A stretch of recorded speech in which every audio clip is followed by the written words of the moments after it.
يا أيها الذين آمنوا أطيعوا الله وأطيعوا الرسول ولا تبطلوا أعمالكم. الحمد لله نحمده ونستعينه ونستغفره ونؤمن به ونتوكل عليه ونعوذ بالله من شرور أنفسنا ومن سيئات أعمالنا من يهده الله فلا مضل له ومن يضلله فلا هادي له نشهد أن لا إله إلا الله ونشهد أن محمدا عبده ورسوله أما بعد فإن خير الحديث كتاب الله وخير الهدي هدي محمد صلى الله عليه وسلم وشر الأمور محدثاتها وكل محدثة بدعة وكل بدعة ضلالة وكل ضلالة في النار. محترم حضرات، سب سے پہلے میں اللہ رب العالمین کا بے انتہا شکر احسان ادا کرتا ہوں جس نے مجھے اور آپ تمام کو اس بابرکت مقام میں جمعہ کے دن حاضر ہونے کو سننے سنانے کی توفیق عطا فرمائی. اللہ تعالیٰ سے دعا ہے کہ اللہ تعالیٰ مجھے اور آپ تمام کو اپنی ساری زندگی میں نیک اعمال کرنے کی توفیق عطا فرمائے اور قرآن اور حدیث پر عمل پیرا ہونے کی توفیق عطا فرمائے. اور اس کے بعد ہمارے آخری پیغمبر آمینہ کے دلالے سرکار دو عالم جناب محمد رسول اللہ صلی اللہ علیہ وسلم پہ لاکھوں درود و سلام ہوں، جنہوں نے بڑی مشکلوں سے بڑی محنتوں سے اللہ کے پیغام کو ہم تک پہنچایا ہے.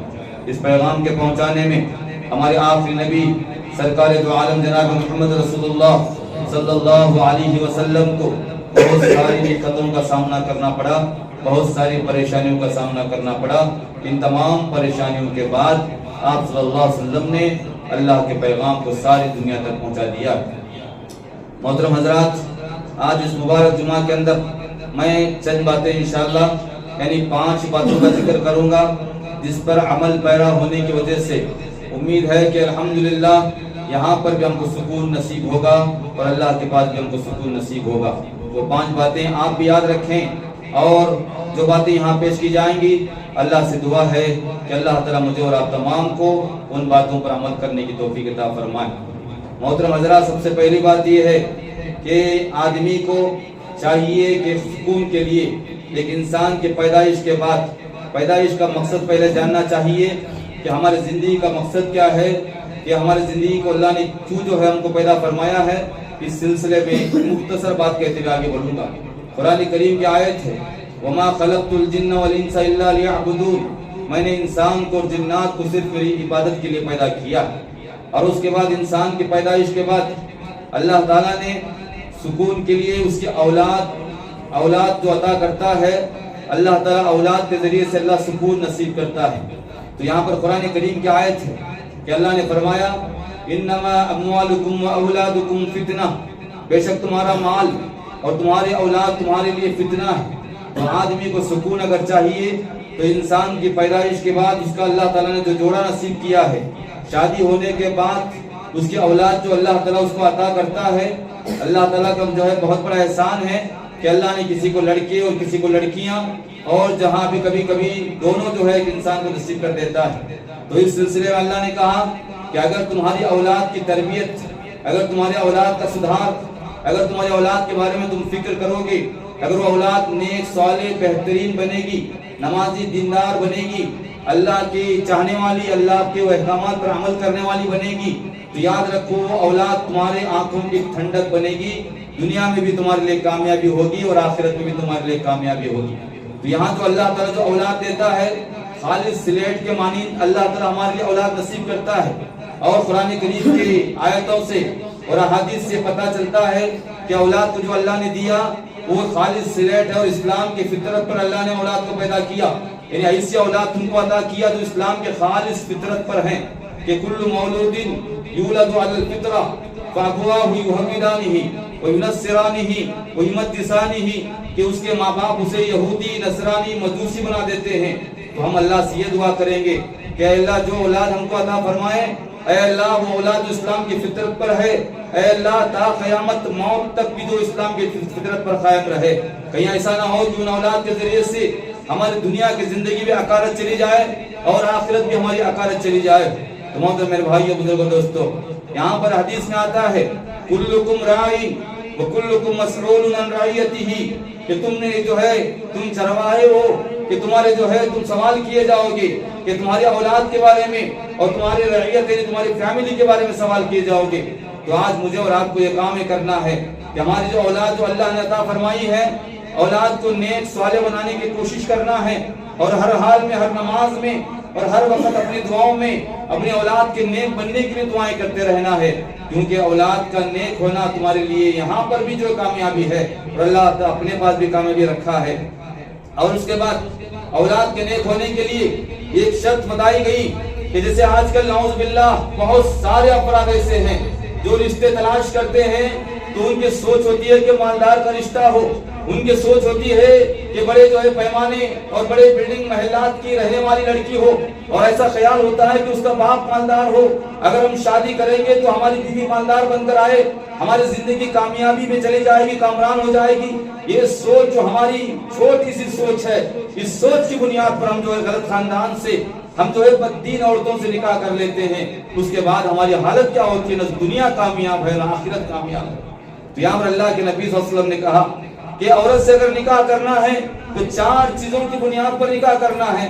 اگر ان 4 چیزوں کو بنیاد بنایا جائے تو یاد رکھو میرے بھائیوں, اللہ تعالیٰ آپ کی دنیا کو سنوارے گا, آپ کی اولاد بہترین نیک بنائے گا, آپ کی اولاد کو قابل بنائے گا انشاءاللہ.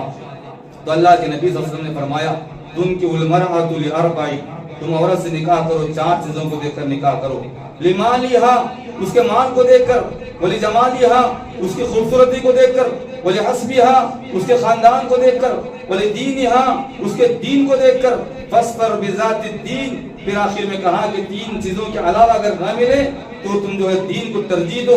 اگر دیندار عورت ملے تو اللہ تعالیٰ جو ہے نے وعدہ کیا ہے کہ جو نیک جوڑے بناتے ہیں, نیک جوڑے بنتے ہیں, کوشش کرتے ہیں, اللہ تعالیٰ ان کی زندگی میں کامیابی عطا فرماتا ہے اور سارے معاملات کو ان کو آسان کر دیتا ہے.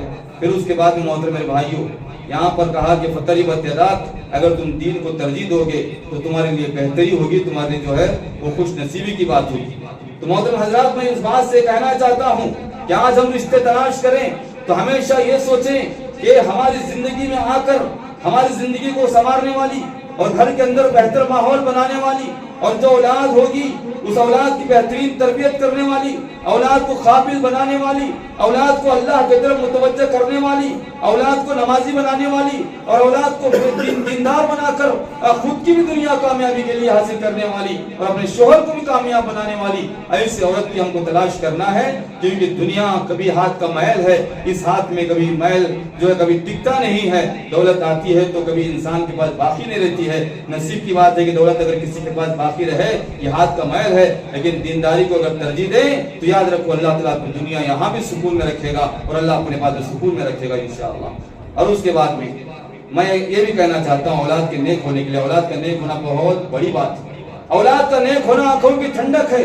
اولاد کو دیکھ کر جو بہترین اولاد ہوگی اس اولاد کو دیکھ کر ماں باپ کو سکون ملے گا. ابھی جوانی میں آپ کو احساس نہیں ہوتا, لیکن جوانی ڈھل جانے کے بعد میں جب آپ کا بڑھاپا آئے گا آپ کی اولاد کو دیکھ کر آپ کو, اگر اولاد نیک ہے, اگر اللہ کی جو ہے اللہ کے لیے عمل کرنے والی ہے, ایسی اولاد کو دیکھ کر آپ کو سکون ملے گا انشاءاللہ. تو یہاں پر ابراہیم علیہ السلام کی ایک مثال دیتے ہوئے آگے بڑھنا چاہتا ہوں میرے بھائی. ایک پیغمبر ابراہیم علیہ السلام جس کی مثال قرآن نے دی, عام آدمی کی نہیں دی, جہاں پر شادی ہونے کے بعد 80 سال تک اولاد نہیں, 80 سال تک بار بار وہی دعا کرتے. کیا دعا کرتے؟ رب حب لی من الصالحین, اے اللہ مجھے اولاد دے, لیکن اولاد دے تو نیک اولاد عطا فرما. ہم لوگ صرف اولاد کی دعا مانگتے ہیں کہ اللہ اولاد دے دے, کوئی لڑکا بھی رہے لڑکی بھی رہے, ہاں بس عزت کی جو ہے بات ہے. اگر اولاد نہیں ہوئی تو لوگ کیا بولیں گے, نامرد بولیں گے, الگ الگ باتیں کریں گے. آدمی سوچتا ہے کہ اگر اولاد مجھے نہیں آئی نہیں ہوئی تو میں بدنام ہو جاؤں گا, تو صرف اولاد کی دعا مانگتا ہے. حالانکہ چاہیے کہ ہمیشہ پیغمبروں کی مثال دی گئی کہ اولاد مانگے تو نیک اولاد کی مانگے. اور اس کے بعد میرے بھائیوں, نوجوانوں, دوستوں, آپ سے یہ بھی بات عرض کرنا چاہتا ہوں, اگر اولاد نیک چاہتے ہیں, شادی جو ہے یہ مقصد نہیں کہ ہم انجوائے کریں, شادی مقصد نہیں کہ ہم جو سکون حاصل کر کے دنیا میں عیش و آرام کریں. شادی سکون بھی ہے اور جو اسے رزق ملتا ہے.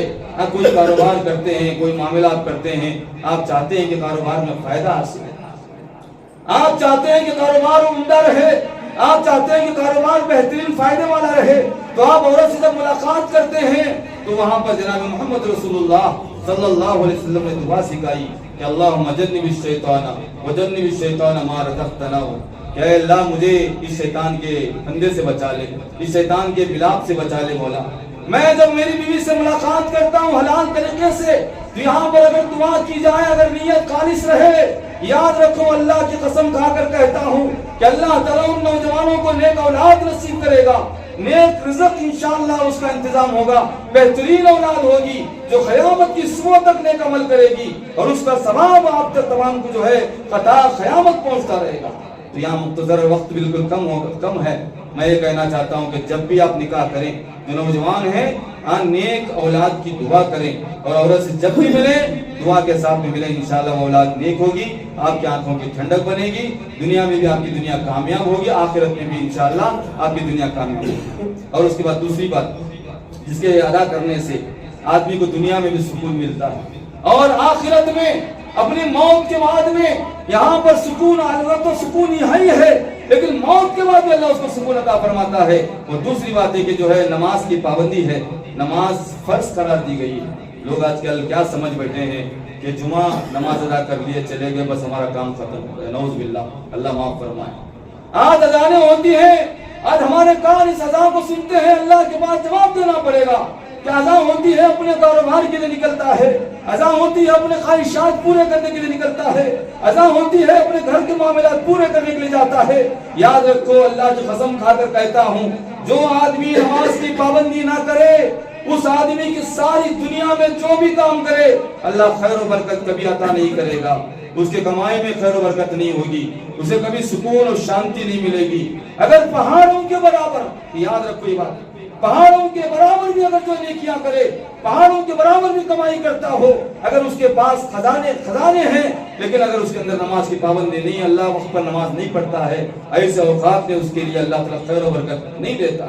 تو یہاں پر کہا قرآن کریم کی آیت تھی، آج کل مدد مانگنا ہے تو کس سے مانگنا ہے، اور طریقہ بتایا گیا نماز کیا وہ جو طریقہ بتایا گیا مدد مانگنے کا، وہ آپ کو میں آپ کے سامنے عرض کرنا چاہتا ہوں، میں بھی اس پر عمل کروں، آپ بھی اس پر عمل کریں۔ قرآن کریم کی آیت جو آپ کے سامنے پڑھنا چاہتا ہوں، قرآن کریم کی آیت یہ ہے کہ یا ایھا الذین آمنوا استعینوا بالصبر والصلاۃ، اے وہ لوگوں جو ایمان لے آئے ہو، ایمان لانے والوں ہی کو جو اللہ تعالیٰ خیر و برکت دینا چاہتا ہے، تو اللہ نے کہا یا ایھا الذین آمنوا استعینوا، اے وہ لوگوں جو ایمان لائے ہو تم مدد مانگو اللہ سے صبر کے ساتھ میں اور نماز کے ساتھ۔ نماز پڑھو، آپ نماز کے لیے آئے، ظہر نماز پڑھے، عصر پڑھے، مغرب پڑھے، فوراً دعا مانگے اور آپ کی دعائیں قبول نہیں ہو رہی ہیں۔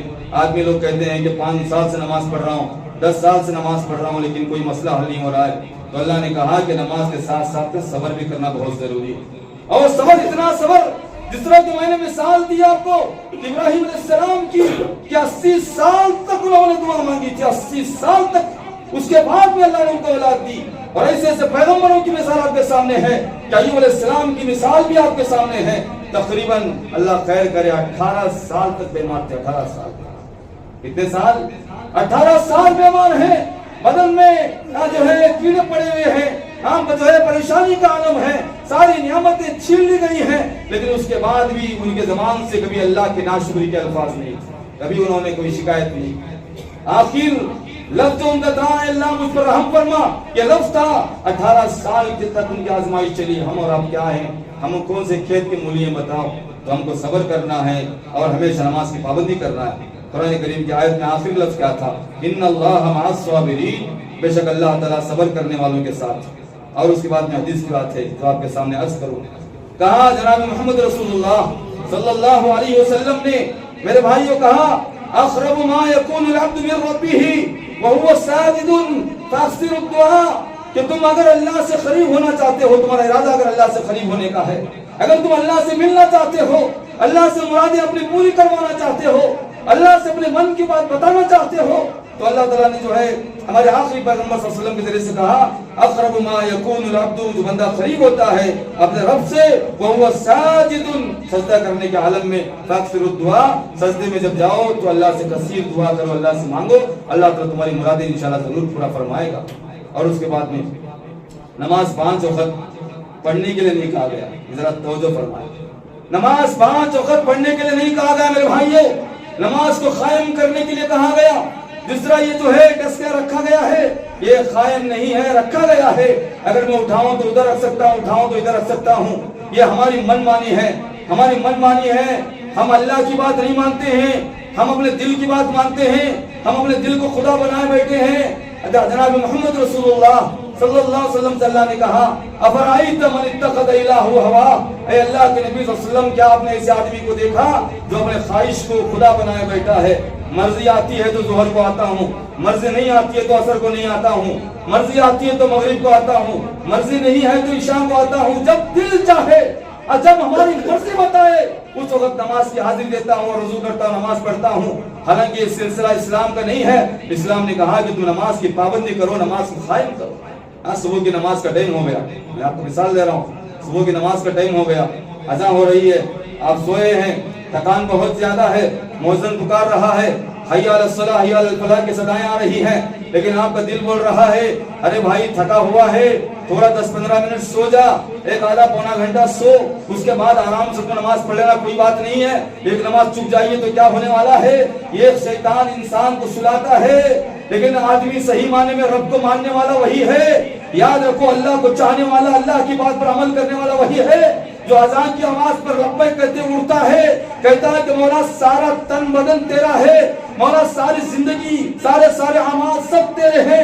اے مولا میں اپنے من کی بات مان کر سو رہا ہوں, اے مولا تیری آواز صدا رہی ہے, میں نماز کو جاؤں گا. اسے کہتے ہیں کہ ایمان والا انسان کہتے ہیں جو اللہ کا محبوب بندہ ہے. تو یہاں پر بہت سارے لوگ ہیں, جب فون کیا جائے بھائی نماز کا وقت ہو رہا ہے آؤ, تو کہتے ہیں ذرا رشتہ دیکھنے کے لیے آئے, لڑکی کا رشتہ چل رہا ہے. نعوذ باللہ.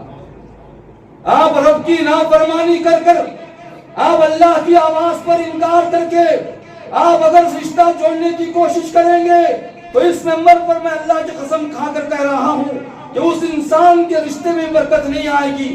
جو آدمی اذان پر اور نماز کے وقت پر چھوڑ کر رشتے کو سوچتا ہے کہ اگر میں نماز کو چلا جاؤں گا تو رشتے کے لوگ بیزار ہو جائیں گے, آگے لوگ آپس چلے جائیں گے. ارے دنیا تباہ ہونا ہے ہونے دو, ارے دنیا برباد ہونا ہے ہونے دو, لیکن اللہ کی آواز پر میں بھی اور آپ بھی اللہ کی عبادت پر 5 وقت نماز کی ہم پابندی کریں گے انشاءاللہ. میں اور ایک بات آپ کو کہتے ہوئے آگے بڑھوں گا کہ اللہ تعالیٰ نے ہم کو 24 گھنٹے کا ٹائم دیا ہے. یہ کس کے ٹائم ہے؟ یہ رب کی طرف سے ہم کو ملا. کسی شاعر نے کہا کب تک ہے بقائے تن فنا کو معلوم, کب تک ہے زندگی خدا کو معلوم, ہر سانس کہہ رہی ہے جاتے جاتے جاتی تو ہوں واپسی خدا کو معلوم. یہ سانس جو چل رہی ہے مالک کے اختیار میں ہے. ارے میرا اور آپ کا اختیار کہاں پر ہے بتاؤ. ہماری سانس نکلنے کے لیے 1 سیکنڈ کافی ہے. اگر ہماری سانس نکل جائے تو کیا ہم کر سکیں گے دنیا کے اندر. تو یہ ہماری سوچ تو 24 گھنٹے اللہ نے دیا, اور اس کے بعد بھی بونس کے طور پہ اللہ نے کہا کہ 24 گھنٹے تو لے لے, میرے طرف سے گفٹ ہے تیرے واسطے. 40 سال 50 سال 70 سال 80 سال کی عمر دے دیا.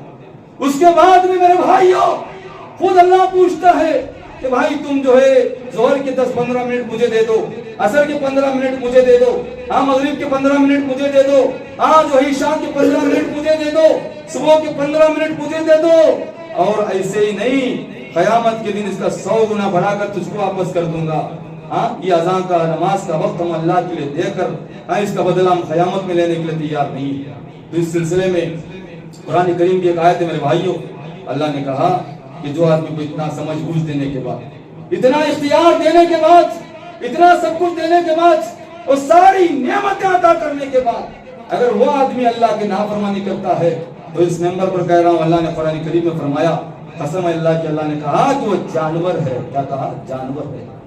پھر کہا کہ نہیں جانور نہیں, کہا کہ جانور سے بدتر ہے جو اللہ کی نافرمانی کرے. ہم اپنا وقت نکالیں, ہم نیت کر لیں کہ ظہر کے آدھے گھنٹہ میرا نہیں ہے, عصر کا آدھا گھنٹہ میرا نہیں ہے, مغرب کا آدھا گھنٹہ میرا نہیں ہے, عشاء کا آدھا گھنٹہ میرا نہیں ہے, صبح کا آدھا گھنٹہ میرا نہیں ہے. یاد رکھو جو اللہ کے لیے وقت نکالے قسم اللہ کی, اللہ تھوڑی دیر میں اتنا دے گا جو لوگ ہزاروں سال کما نہیں سکتے, اللہ اتنی دیر میں آپ کو عطا کر سکتا ہے انشاءاللہ. لیکن نیت صحیح چاہیے. تو محترم میرے بھائیوں, نمازوں کے سلسلے تو بہت ہیں, یہاں پر بہت سارا ذکر کیا گیا ہے نماز کے سلسلے میں. اور ایک بات آپ کو بتاتے ہوئے آگے بڑھوں گا, فویل للمصلین الذین هم عن صلاتهم ساہون. اللہ نے کہا کہ خرابی ہے نماز پڑھنے والوں کی. دیکھو خرابی نماز پڑھنے والوں کے لیے کہا, کہا کہ کون سی نماز کی خرابی بیان کی؟ کہا کہ وہ لوگ جو نماز سستی کے ساتھ پڑھتے ہیں، آتے ہیں نہ احساس ہے، نہ طریقہ کھڑنے کا ہے، نہ ادب و احترام ہے، نہ ان کا لباس طریق نہ ڈھنگ کا ہے، ان کی سوچ دنیا میں لگی ہوئی ہے، کاروبار میں اپنا خیال اور جو ہے معاملات میں فلاں باہر اپنا خیال رکھتے ہیں، اور آ کر بدجسم کھڑا ہوا ہے۔ ایسی نمازوں کی کہا کہ ایسی نمازوں کی مجھے ضرورت نہیں ہے جو سستی اور کاہلی کے ساتھ نماز ادا کی جائے۔ نماز پڑھو ماشاءاللہ، اسے پڑھو، وضو کرو، دعا کرو کہ اللہ یہ وقت تیرے لیے ہے مولا، میں جا کر نماز پڑھوں گا، دعا کروں گا، جو مانگتے ہو انشاءاللہ، جو مانگتے ہو۔ قرآن کریم کا وعدہ ہے کہ جو مانگو گے اللہ انشاءاللہ تم کو عطا کرے گا، لیکن شرط ہے کہ خالص نیت اللہ کے لیے مانگی جائے، خالص اللہ کے لیے مانگی جائے۔ اور تیسری بات سکون، دیکھو نماز اگر پڑھیں گے یہاں بھی سکون، اللہ کا کرم، بہت بڑا فضل اللہ کا کہ مسجد اتنی عالیشان بنائی جاتی ہے، وضو کے لیے پانی کا انتظام کیا جاتا ہے، اور آپ کے لیے فین اور اے سی کا انتظام کیا جاتا ہے، اور تمہارے لیے باتھ روم کا انتظام کیا جاتا ہے۔ اتنے سارے انتظام کرنے کے بعد بھی آدمی کو سکون یہاں ملتا ہے۔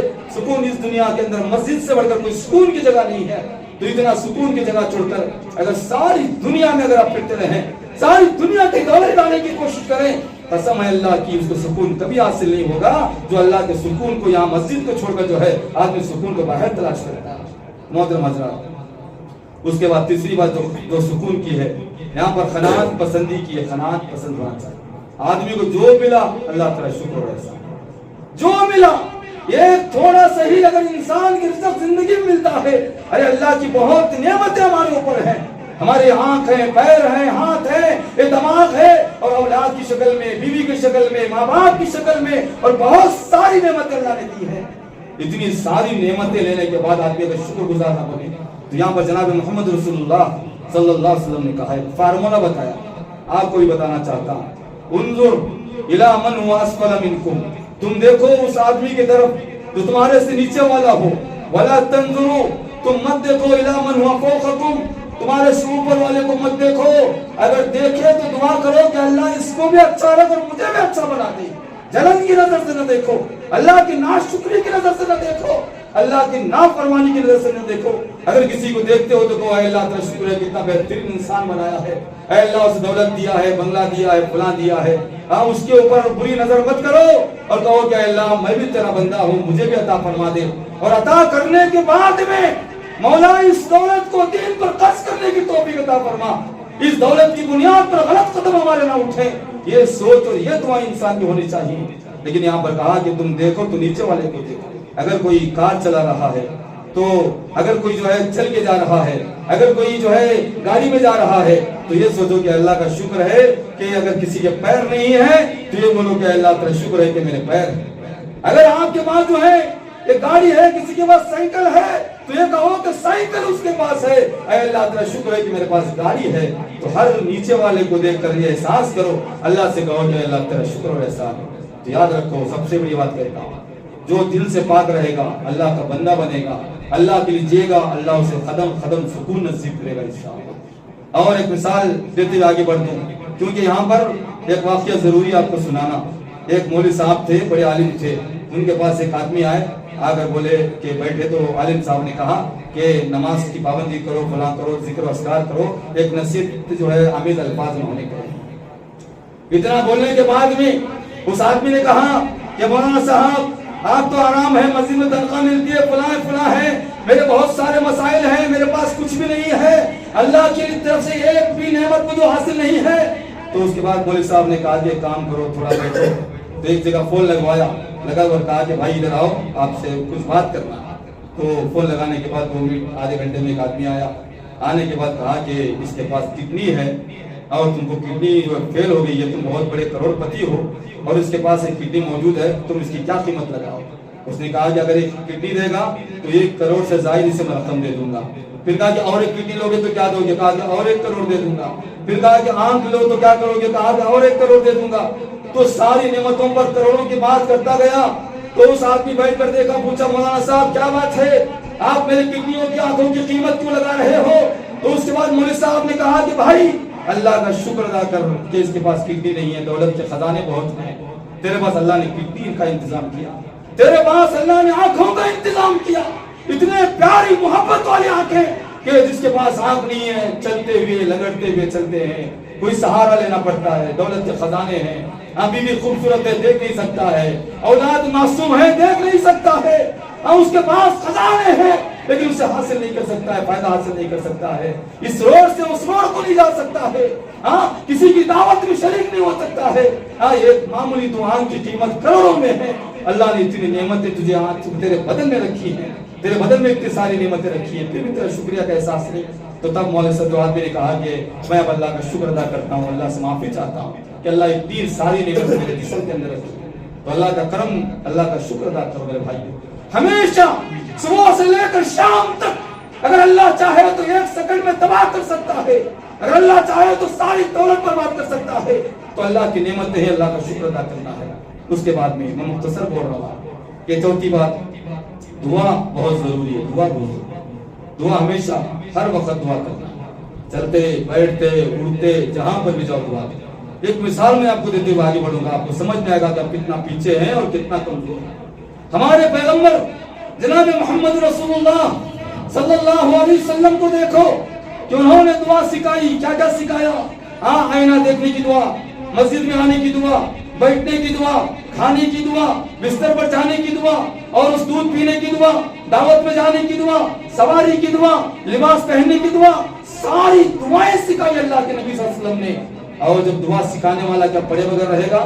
اتنی ساری دعائیں، بیت الخلاء میں جانے کی دعا، تو ساری ہر ایک کمرے میں داخل ہونے کی، ہر چیز کی دعا سکھائی، لیکن نعوذ باللہ اللہ معاف فرمائے، اللہ معاف فرمائے کہ ہم کو کسی کوئی دعا کی ہم کو اہمیت نہیں ہے، نہ ہم گاڑی بیٹھتے وقت دعا کرتے ہیں، نہ بیت الخلاء جاتے وقت دعا کرتے ہیں، نہ مسجد میں آتے وقت دعا کرتے ہیں، نہ گھر میں جاتے وقت دعا کرتے ہیں، لیکن نام رکھا ہم نے مسلمان رکھا، نام رکھا، ہمارے زبان پر کوئی دعا نہیں آتی، ہماری زبان پر کوئی دعا کا ذکر ہی نہیں ہے، نہ صبح کی دعا، نہ شام کی دعائیں پڑھتے ہیں، نہ نماز کے بعد کی دعائیں ہیں، نہ نماز سے پہلے کی دعائیں ہیں، کوئی دعا نہیں۔ پھر کہتے ہیں کہ اللہ ہم پر کرم فرما، رحم فرما، کیسے ہوگا بتا؟ ہمیشہ ہر دعا کو یاد کرنا۔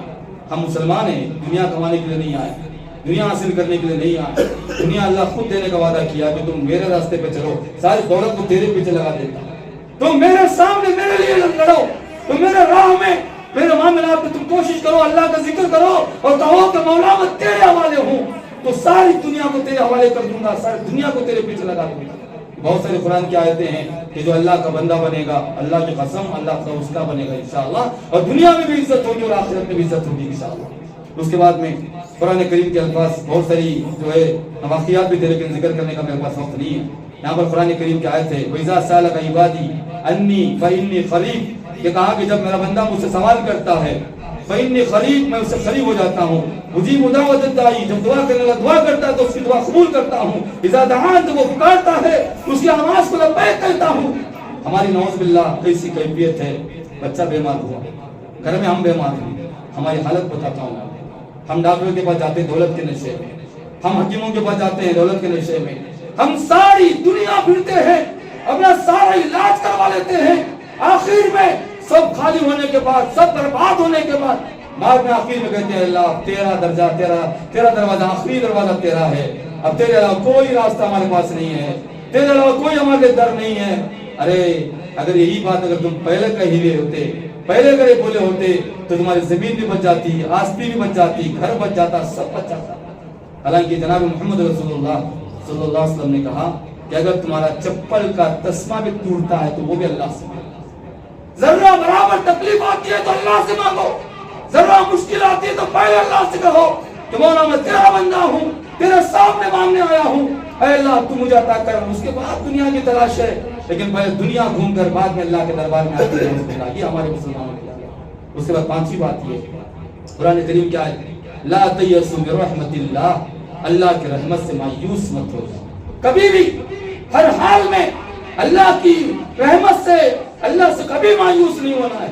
یہاں تک کہ موسیٰ علیہ السلام نے جو لکڑی جو ہے عصا سمندر میں ڈالا، اتنا یقین سے ڈالا، آخری درجہ پیچھے فرعون کی لشکر سامنے سمندر ٹھاٹ مار رہا، ایسے حال میں اللہ نے کہا کہ تم عصے کو مارو، تو اتنا یقین اور اعتماد تھا، عصے کو مارا تو 12 راستے خود بخود کھل گئے۔ یہ اللہ کا کرشمہ، یہ اللہ کا۔ پانچویں بات جو آخری بات ہے، یہ دعا کرو گے تو آپ کو سکون ملے گا، اور اللہ کے بعد میں سکون ملے گا انشاءاللہ۔ اس کے بعد اخلاص کا ہونا بہت ضروری ہے، سارے چیزوں کا جڑ اور بنیاد۔ اخلاص اگر ہوگا تو آپ کو انشاءاللہ دنیا میں بھی سکون ملے گا اور اللہ کے بعد بھی اس کا سکون نصیب ہوگا۔ اخلاص مطلب یہ ہے کہ جو بھی کام کرو خالص اللہ کے لیے کرو، اللہ کی مرضی کے لیے کرو۔ کسی کو ہنسانے میں کیا ہے، کسی کو خوش کرنے میں کیا ہے، ہاں میرے بیوی بچوں کو خوش کرنے میں کیا ہے، ارے جماعت والوں کو خوش کر کے بڑا بننے میں کیا ہے، ارے گاؤں کے اندر لوگوں کو اپنا تعارف پیش کر کے بڑا بننے کی عہدہ حاصل کرنے کی ضرورت کیا ہے؟ اللہ عزت دینا چاہے تو کوئی بدل نہیں سکتا ہے، اللہ ذلت دینے پہ آئے تو کوئی عزت دے نہیں سکتا ہے۔ عزت دینا اور ذلت دینا مالک کے ہاتھ میں ہے۔ یہاں پر کہا کہ تمہارے اندر اخلاص ہونا ہے۔ اگر 1 روپیہ بھی اللہ کے نام میں قربانی کرتے ہو تو اللہ سے کہو کہ مولا میری اتنی طاقت ہے، میں نے قربانی کی ہے، مولا تیری مرضی کی خاطر میں نے کی ہے۔ یہ دعا کرنا اخلاص اسے کہتے ہیں۔ تو قرآن کریم کی آیتیں جو میں آپ کو ایک بات بتاتے ہی بات آگے بڑھوں کہ اگر پہاڑوں کے برابر نیکیاں ہمارے ہوں، اگر ہمارے نیکیاں پہاڑوں کے برابر ہوں، اللہ کے پاس جائیں گے۔ اگر اخلاص نہیں ہوگا، حدیث میں آتا ہے کہ اس ہاتھ سے دو تو اس ہاتھ کو معلوم ہو۔ کیا بولا؟ اس ہاتھ سے دو تو اس ہاتھ کو معلوم نہ ہو۔ ہم جو عبادت نیکیاں کرتے ہیں، آگر بیوی کے پاس بولتے ہیں کہ میں فلاں ایک امام صاحب آئے تو اس مدد کیا، فلاں خیر و خیرات کیا، فلاں کیا، مسجد میں محراب دلایا، قرآن دلایا، سارا کام میں نے کیا۔ بیوی کے پاس بولا، کسی کے پاس نہیں بولا، جماعت میں تعریف بھی نہیں کی، ساری جگہ پر تو انکار کر دیا۔ لیکن بیوی کے پاس اگر بولا کہ میں نے فلاں کام کیا ہے، پھر مر گیا، مرنے کے بعد اللہ کے پاس گیا، جب وہاں دیکھا کہ اس کی نیکیاں کچھ نہیں، سب خالی ہیں، تو وہاں سوال کرتا ہے کہ اللہ اتنی نیکیاں میں نے کی ہیں، قرآن دیے، مسجدیں بنائی، مدرسے بنائے، سب کیا۔ تو وہاں پر جواب یہ آئے گا جب تم مرا تو تیری بیوی سارے جماعت کے سامنے بولی کہ میرے شوہر اتنا کیا، میرے شوہر نے تمہارے لیے مسجد بنا کر دی ہے، اپنے بیٹے کو عہدیدار بنانے کے لیے، بڑا بنانے کے لیے، تیرے احسانات کو گنا رہی ہے، بار بار گنا رہی ہے، تیرے احسانات کا ذکر بار بار کر رہی ہے۔ تو اس عالم میں ساری نیکیاں وہ قضاظم کر لی ہے، ساری نیکیاں تیری چلی گئی ہیں۔ تو اس لیے جو بھی کام کرنا ہے اخلاص للہ اللہ کے لیے کرنا ہے۔ تو قرآن کریم کی آیت ہے کہ یہاں پر فرمایا کہ قرآن کریم میں جو قربانی کرتے ہیں لَن يَنَالَ اللَّهَ لُحُومُهَا وَلَا دِمَاؤُهَا وَلَٰكِنْ يَنَالُهُ التَّقْوَىٰ مِنكُمْ، کہ تمہارا یہ قربانی جو تم کرتے ہو اس کا گوشت، اس کا خون اللہ کو نہیں پہنچتا ہے، وہاں پہنچتا ہے تو کیا پہنچتا ہے؟ تمہارا دل، تمہارا تقویٰ، تمہارا ڈر، تمہارا خوف اللہ کو پہنچتا ہے۔ اور میں اور آپ کیا سمجھے، بڑے بڑے مالداروں کو ہم بڑا آدمی سمجھتے ہیں، ماشاءاللہ بڑی کمال کی بات ہے، بڑا آدمی ہے، بڑے بڑے کاروں کو اتر رہا ہے، فلاں بنگلے بنایا ہے، ہم تعریف کرتے ہیں، تعریف پہ تعریف کرتے ہیں۔ حالانکہ قرآن کریم کی آیت کے حساب سے آج مجھے اور آپ کو سب سے بہتر، سب سے بہترین جو بننا ہے، ہم ہر کام کو اللہ کے لیے کرنا ہے، تاکہ جو ہے سب سے کامیاب آدمی وہ ہے کہ قد افلح من تزکا، جو وہی کامیاب ہوا جو اپنے آپ کو پاک کیا، وہی آدمی کامیاب، دنیا کو جو ہے دکھانے والا، دنیا کے پاس پیش ہونے والا کامیاب ہے۔ یہاں پر وقت میرے پاس جو ہے مکمل ختم ہو گیا ہے۔ 3 آدمی جو اللہ کے پاس محفوظ ہوں گے اور ان کو زمین کے تل گھسیٹ کر جو ہے جہنم میں ڈال دیا جائے گا۔ ایک عالم ہوگا، دوسرا مالدار ہوگا، تیسرا شہید ہوگا۔ مختصر ہے، میں آپ کو بتا رہا ہوں کہ عالم کو گھسیٹتے ہوئے زمین جو ہے آج جہنم کی طرف لے جایا جائے گا۔